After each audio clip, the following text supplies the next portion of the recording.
La proposición en el discurso ha de ser breve y clara. No podemos correr el riesgo de que no sepan lo que estamos proponiendo o lo que estamos pidiendo, que es lo más común, que la proposición sea una petición. Por eso sigue siendo modélico el discurso de Rick en Rick y Morty en el capítulo de las megasemillas, porque la proposición no puede ser más clara. Por eso voy a pedirte que te metas las semillas por el ojete, todo lo más que puedas. Es una proposición muy clara, verdaderamente modélica, y lo pide, bueno, no lo pide por favor, pero lo pide muy amablemente. Voy a tener que pedirte. Hay, por supuesto, peticiones, o mejor dicho ya, sí, proposiciones, que también son peticiones, efectivamente, que no son modélicas en absoluto, y ya que estábamos mostrando el ejemplo del discurso de Marco Antonio en el Julio César de Shakespeare, pues podemos ver lo poco modélico de su proposición. Vamos a ver. Decía: amigos, no sabéis lo que vais a hacer, que ha hecho César para así merecer vuestros afectos. Ay, aún lo ignoráis. Debo pues decíroslo. Habéis olvidado el testamento de que os hablé. Y la proposición es enseñar el testamento. Es verdad, el testamento. Quedémonos y oigamos el testamento. Aquí está, dice Antonio, y con el sello de César. Y la proposición es sacarse un documento revelador que hace el discurso, que es el corazón del discurso. Aquí está, y con el sello de César. A cada ciudadano de Roma, a cada hombre individualmente, lega 75 dracmas. Y el ciudadano 2, que ya lo teníamos un poco olvidado, dice: ¡qué noble César! ¡Vengaremos su muerte! Y ciudadano 3, ¡oh regio César! Y Antonio dice: oídme con paciencia. Y todos dicen: silencio, Os lega además todos sus paseos, sus quintas particulares y sus jardines recién plantados a este lado del Tíber. Los deja a perpetuidad a vosotros y a vuestros herederos como parques públicos, para que os paseéis y recreéis. Este era un César. ¿Cuándo tendréis otro semejante? Y el ciudadano 1 dice: nunca, nunca. Venid, salgamos, quememos su cuerpo en el sitio sagrado e incendiemos con las teas las casas de los traidores. Recoged el cadáver. Ciudadano 2, id en busca de fuego. Ciudadano 3, destrozad los bancos. Ciudadano 4, haced pedazos los asientos, las ventanas, todo. Salen los ciudadanos con el cuerpo, y Antonio dice: ahora prosiga la obra. Maldad, ya estás en pie, toma el curso que quieras. No hay ni siquiera división en realidad. Ha mostrado su proposición, que es el contenido del testamento de César, y no ha hecho falta más. Con eso ha bastado. Por supuesto, esta proposición falaz culmina un razonamiento falaz. César no era ambicioso porque se desprendía de sus riquezas. Todo esto parte simplemente de una interpretación capciosa, y como digo falaz, de la palabra ambicioso. No era ambicioso en cuanto... un anuncio me dice: crea como un profesional. Yo ya estoy creando como un profesional, o mejor que un profesional, mejor que un mercenario. Bien, decía, no era ambicioso César porque se desprendía de su riqueza, pero claro, es que uno puede ambicionar riqueza o puede ambicionar poder. Puede ambicionar riqueza o puede ambicionar poder, y César usaba su riqueza para sobornar al pueblo, para comprar al pueblo y obtener poder, que es algo que está por encima de la riqueza y con la que no es necesaria la riqueza, porque cuando Hugo Chávez Frías, iba paseándose por Venezuela y decía: ¿qué es eso? Pues es un teatro. ¡Exprópiese! No necesitaba riqueza para obtener cosas, las expropiaba. Tenía poder. Todo el mundo en Cuba, todo el mundo en La Habana tiene que hacer cola ante la heladería Copelia para llevarse una tarrina racionada. A Hugo Chávez le mandan de La Habana tarrinas enteras de helado de Copelia, de Bolivia, según palabras del presidente, del líder indigenista de del líder indigenista de Bolivia, Evo Morales, le mandaban coca. No sé qué hará con la coca, pero bueno, le mandaban coca. No necesita riquezas quien tiene poder. El poder está por encima de la riqueza. El poder significa riqueza y además poder. A César no le interesaba la riqueza, sino el poder absoluto. Y alguien dirá, sí, le ofrecieron la corona, que es lo que dice uno de los romanos. Le ofrecieron la corona y la rechazó, por lo tanto no era ambicioso. Es que César no quería ser rey, quería ser algo que estaba por encima de los reyes. Desde luego los romanos siguieron odiando el nombre de rey y sus sucesores no fueron reyes, fueron algo más, fueron César, que es alguien que puede hacer reyes, que está por encima de los reyes, que puede hacer reina a Cleopatra, que puede coronar y apartar del trono a quien quiera, un emperador en suma, aunque imperator venía a ser como general, era un cargo militar, pero nosotros entendemos que un emperador es el que está por encima de los reyes. Y eso era lo que quería ser César, alguien que estuviera por encima de los reyes. Y la palabra apropiada en latín para alguien que está por encima de los reyes no es imperator, no es emperador, que eso es como el jefe militar, como el capitán general de todos los ejércitos, que es nuestro rey. Está por encima de eso. Y la palabra para designar a ese hombre que está por encima de los reyes es Caesar, es César. Así que el decir que César no era ambicioso, evidentemente es una interpretación capciosa y falaz de la palabra ambicioso. Por supuesto que César era ambicioso, no era otra cosa que ambicioso. Efectivamente no era tacaño, era ambicioso. Lo único que era ambicioso. ¿Y qué lo demuestra, según Marco Antonio? ¿Qué demuestra que no era ambicioso? Pues un testamento en el que lega tantas riquezas no al erario público, sino a cada romano en particular, obviando el hecho de que muchos de estos testamentos estaban hechos para leerse en vida, para leerse en público, y que César podría haberlo mostrado cuando lo hubiera considerado oportuno. Lo que no podía esperar era que lo mataran antes, por ser ambicioso, como decía Bruto, que sin duda alguna tenía razón. Vamos a mostrar, y por eso tenía el sonido al máximo, no me esperaba esta notificación de, qué sé yo, demonio que está instalado en mi ordenador. Ya que hablo de Hugo Chávez y de la dictadura venezolana, vamos a ver un material audiovisual que no me va a dar ningún problema de derechos, porque YouTube, desde donde hablo, como considera... Perdón, suena bolivariano. Como YouTube considera que el régimen de Venezuela es una dictadura y que su televisión es el órgano venezolana de televisión, es un órgano de propaganda de una dictadura, ha cometido, a mi juicio, la tropelía de cerrarles el canal. YouTube ha cerrado el canal de Venezolana de Televisión para, según ellos, que no difunda propaganda de la dictadura venezolana. En realidad fue más bien porque la dictadura venezolana se atrevió a hablar de la pandemia y bueno, se juntó una cosa con otra, aunque también cerraron Hispan TV, que era la televisión en español del régimen de los ayatolás, de la dictadura teocrática iraní. Televisión en la que, por supuesto, colaboraban miembros de nuestro gobierno actual.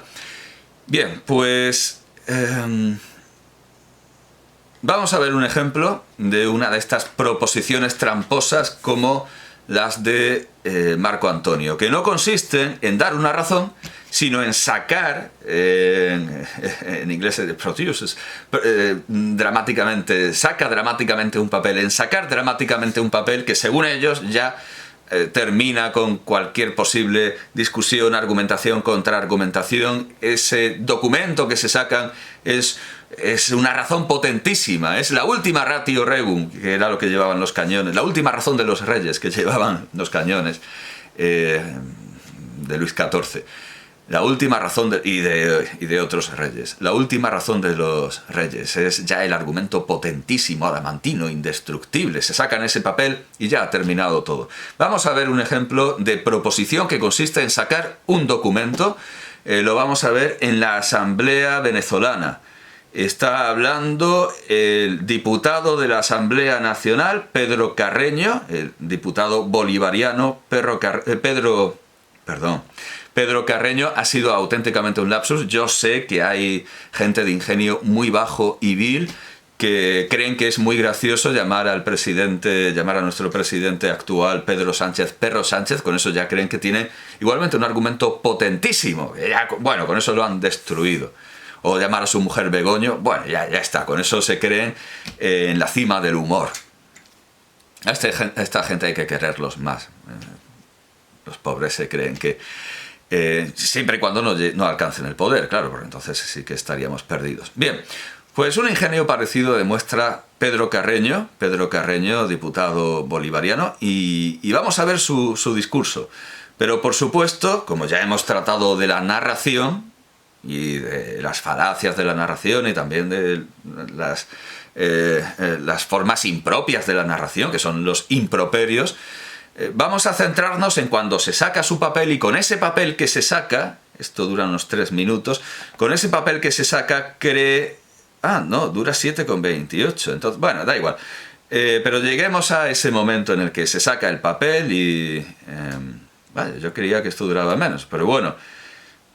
Él cree que la proposición, el corazón de su discurso, es un papel que se saca. Incluso, bueno, pues podemos... No merece la pena adelantar. Ya está, vamos a...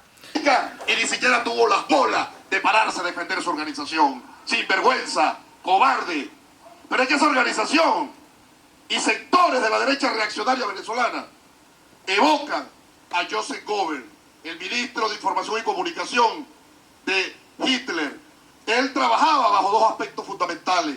El primero de ellos, impedir que la realidad salga a la luz pública. Bueno, es muy curiosa. O sea, a esta gente, YouTube les ha chapado la cuenta, les ha cerrado el canal por dictadores. Es muy curioso que hagan una cita con ese alemán tan peculiar de Joseph Goebbels, el ministro de propaganda, de Reichspropaganda de Hitler, porque parece que esté hablando la oposición. Pero no, claro...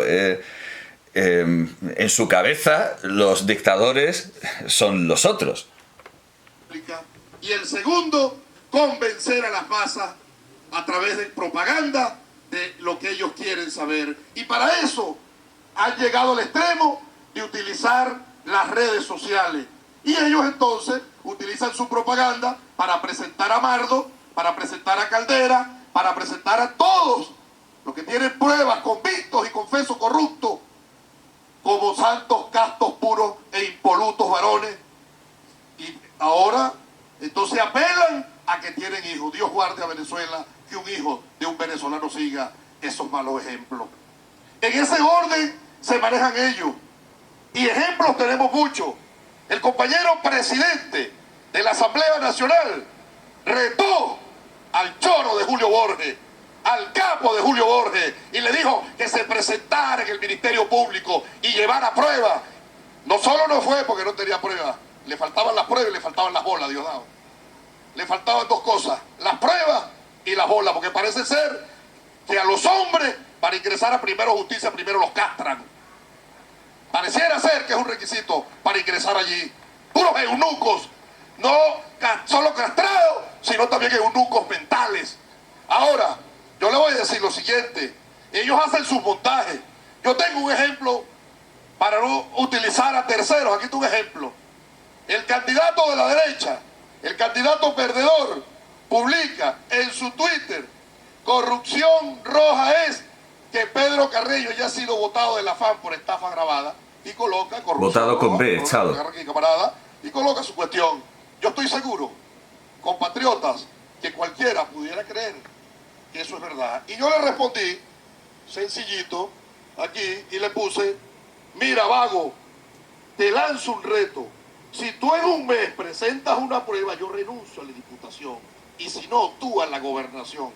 Usted sabe que respondió ese malandro, porque no tiene otra connotación, y me disculpan.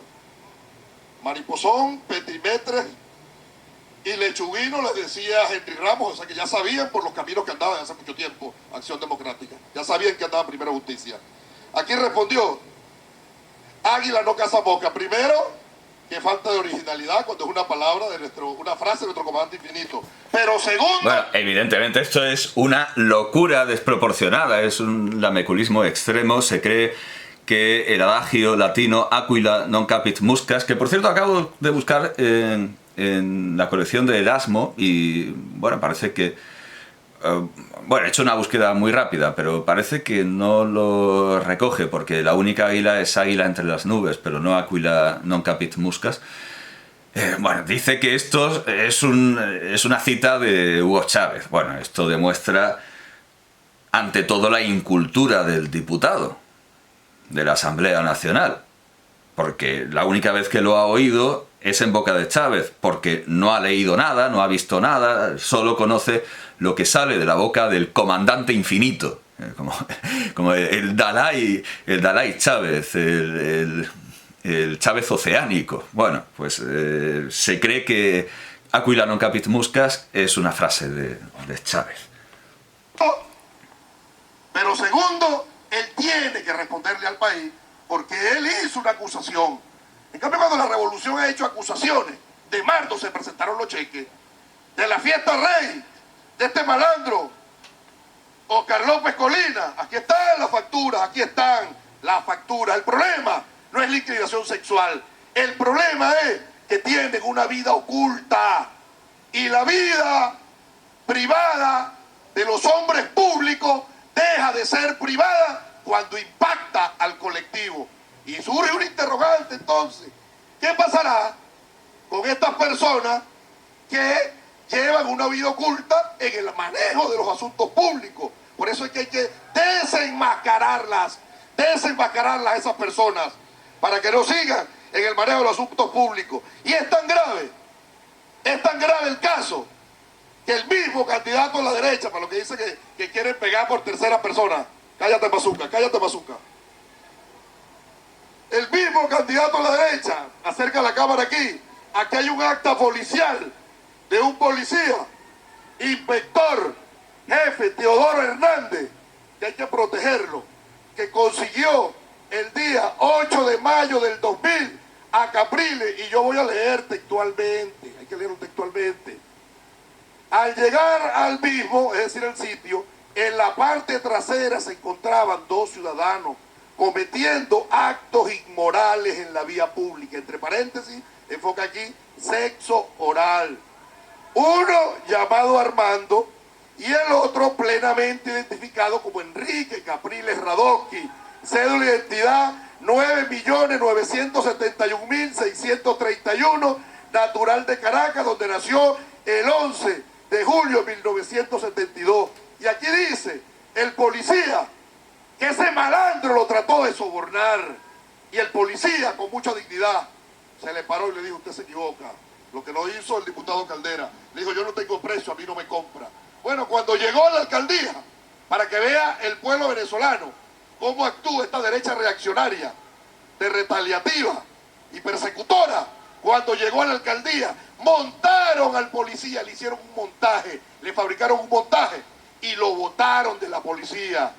Ahí está, con su familia, cruzando o pasando un viacrucis por haber cometido el único delito de que en su inspección consiguió al candidato de la derecha en actos inmorales. Ese sí estaba enchufado en ese BMW. Con razón no se saca de la boca la palabra enchufado, el inmoral de ese. Pero yo le voy a decir lo siguiente. Nosotros,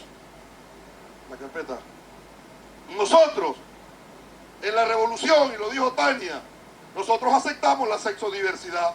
En el polo patriótico hay sexo diverso. Ese es el problema de ellos, le quedan con su culo, pero tiene que ser serio. Tienen que ser serios. Porque Ricky Martin se declaró homosexual. Y a Ricky Martin le cayó de incauto en esos montajes de la guerra sucia, en un Twitter, sobre la entrega del pensamiento literario Rómulo Gallego a Eduardo Lalo, un puertorriqueño, por su obra Simone. Y entonces él la toma y cambiaron la voz en esos montajes gebelianos que hace esta derecha reaccionaria para decir que el camarada presidente Nicolás había confundido la bandera puertorriqueña con la bandera de Cuba, y Ricky Martin se lo retuiteó, y después se arrepintió, se pidió disculpas. Pero es que este homosexual, mira lo que responde. Este homosexual dice: águila no caza mosca. No responde, homosexual. Hay que decirle: acepta el reto, maricón. Acepta el reto. Hay que ser serio. Y además de ello, yo concluyo diciéndole que no es un problema de diversidad sexual. El padre, el Santo Padre, el Papa Francisco, fue increpado. Él fue increpado en su reciente visita a Brasil, porque hay un obispo que se llama Rica Batista, y ese obispo... Perdón por el anuncio, perdón por el anuncio. Está visto que no voy a tener problema con los derechos de autor, porque asombrosamente una empresa de telefonía, que en realidad era Telefónica, se lucra con estos discursos del oficialismo venezolano, así que yo creo que yo voy a tener el mismo derecho. Lo voy a cerrar, ya tenemos suficiente. El ordenador está como recaliente, voy a tener que darle un descanso para que no tenga estos ruidos. Bueno, parece que se está calmando. Lo he dejado anonadado y asombrado por la calidad retórica de aquí los amigos bolivarianos, porque, bueno, él cree haber vencido su discurso sacando ese papel, ese documento, en el que hay dos palabras subrayadas: sexo oral, con las que considera que ya ha vencido a la oposición. Y todos sus argumentos, no voy a decir que sean falaces como el de Marco Antonio, porque dice: no era ambicioso, pero porque yo hago trampa con la palabra ambicioso. Van mucho más allá de la falacia, porque su argumento es desenmascaramos a la oposición y desvelamos que no tienen derecho a gobernar porque llevan una doble vida. No tienen derecho a gobernar porque llevan una doble vida. Y ahora, el documento que demuestra que llevan una doble vida es una multa, es un informe policial.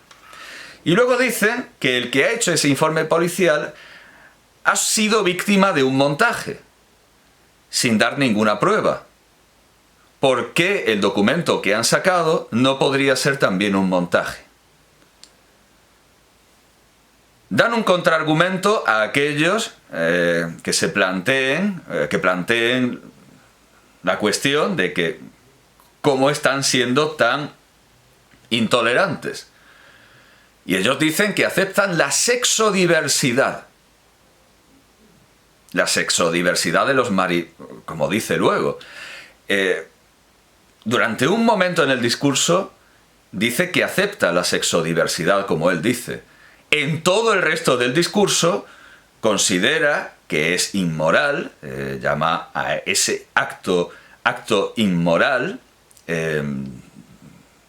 dice que no tienen bolas, que son eunucos, los llama, como hemos visto, mari, etcétera, que aquí no se puede decir, y seguramente me sancionarán o me desmonetizarán porque aquí el amigo comunista, el amigo progresista lo ha dicho. No tiene ni pies ni cabeza, pero en su cabeza cree haber ganado, cree haber dado un argumento invencible, y es un argumento tan ridículo que, a pesar de ser una ofensa, una calumnia y seguramente un montaje, la oposición lo que hace es reírse. Bueno, entiendo que es la oposición, yo que sé, a lo mejor se ríen los... Hay quien lo ve como... Bueno, la verdad, no sé reconocer a más opositores que a Borges, que era ese que llevaba un impermeable amarillo ridículo y en lugar de dar razones iba con un cartelito. Con esa oposición es lógico que los chavistas siguieran en el poder. Bueno, en fin. Aquí tenemos un ejemplo de proposición defectuosa. No tiene el éxito que tiene el testamento de César. Ese documento, pues solo entre los incondicionales, solo en la cabeza de los incondicionales puede casar esa supuesta aceptación de la sexodiversidad y con la idea de querer hundir la carrera de alguien porque es homosexual. Y al mismo tiempo que case todo esto con que diga homosexual como un insulto y además lo llame Mari. En fin, bueno, como digo, esto es un ejemplo de proposición que no convence a nadie más que a los que ya estaban convencidos y a quienes tienen la cabeza tan desarreglada como este diputado oficialista. Vamos a ver, al margen de la de Ricky Morty, una proposición que funcione. Y volviendo a Shakespeare, pues vamos a ver los discursos que teníamos pendientes. En Coriolano desiste de recoger los frutos que ha obtenido Menenio Agripa con su apólogo, porque dice, bueno, llega la proposición, bueno, dice el ciudadano 1, sí señor, bien, mientras está contando el apólogo, sí señor, bien. Y sigue Menenio Agripa, aunque todos a la vez no podáis ver lo que transmito a cada uno, habla el estómago en realidad, sin embargo puedo establecer mi cuenta y probaros que recibís de mí la fina harina de todo y que no me dejáis más que el salvado. ¿Qué decís a esto? Y dice el ciudadano 1, era una respuesta, ¿qué aplicación hacéis de ella? Y entonces viene la proposición de Menenio Agripa en su apólogo, en su narración, o sea, la moraleja del apólogo. Los senadores de Roma son este buen estómago, y vosotros los miembros rebeldes. Examinad bien las medidas tomadas por sus consejos y su solicitud. Daos cuenta de las cosas que componen el interés general y os percataréis de que no hay uno solo de los beneficios públicos de que gozáis que no proceda o venga de ellos a vosotros y en modo alguno de vosotros mismos.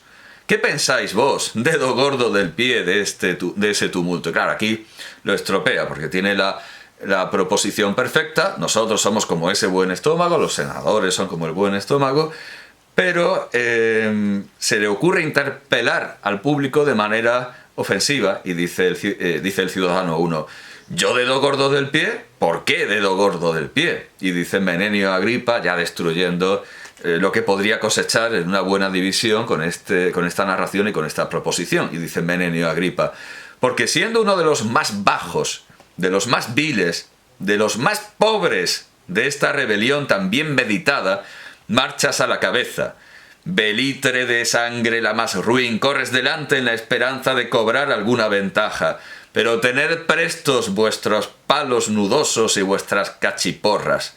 Roma y sus ratas están a punto de librar batalla, y es forzoso que uno de los partidos quede aplastado. Y llega Marcio y le dice, salud, noble Marcio, y ya pasa de toda esta chusma, de toda la plebe. Pero bueno, hasta la proposición, bien. Lo que es la proposición, bien. Bueno, vamos a ver, por último, la proposición de... sí, aquí está. La proposición de Enrique V, que retoma o se funde de nuevo con ese discurso de Patton, en la película Patton que estábamos viendo. La narración de Patton, pues, son indicaciones sobre cómo se debe librar la guerra, lo que hay que hacer en la guerra, y retoma la imitación del discurso de Enrique V de Shakespeare solo en la proposición, la retoma solo en la proposición.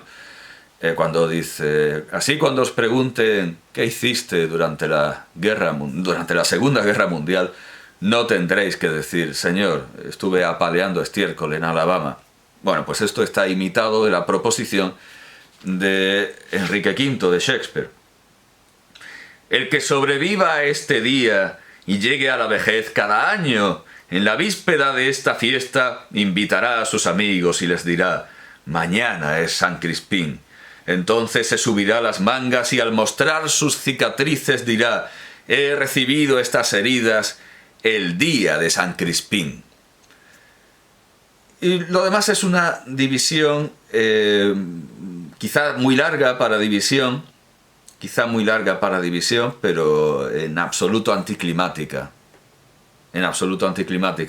Es una expolición, es un desarrollo, es una amplificación de esta proposición, al igual que todo el discurso, es una exposición, una amplificación de las primeras palabras del exordio. Bien, pues hemos visto buenos modelos y malos modelos de proposición en un discurso.